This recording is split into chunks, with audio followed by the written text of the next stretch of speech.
All right, so here we are. We're going to draw some lines on our painting to make it seem like the painting is a compositional genius. Let's go straight down to center first, and we're going to analyze this and make sure that the line creates a fine balance on a left and right.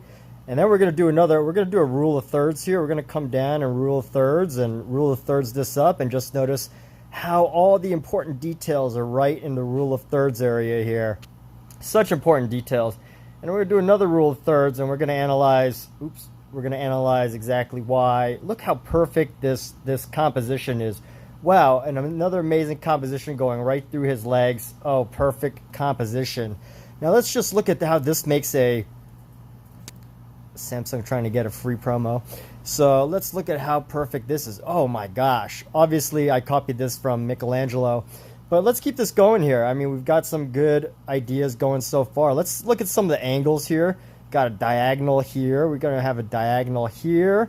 And his legs go perfectly through the diagonal. And then a diagonal here. And we can tell that there's even some emptiness. But look at the sun that perfectly coincides with this diagonal right here.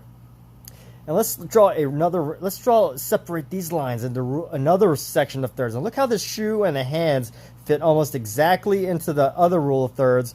And then we're going to also see how this line, wow, this is another perfect line right there, separating these two sections.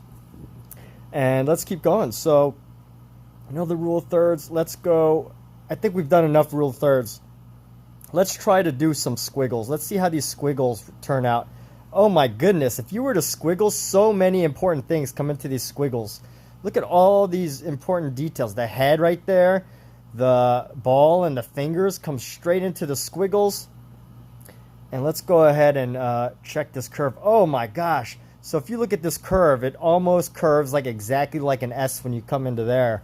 And on top of that, let's see how perfectly split. If we were to go down here, you got the perfect composition between the horizon meeting the space area. We're going to draw another line right down here and just see how all these lines pretty much capture a very important detail when we go down every single one of these lines. And then now let's see how his face looks up. Look at this perfect combination right here going all the way up right there. Wow.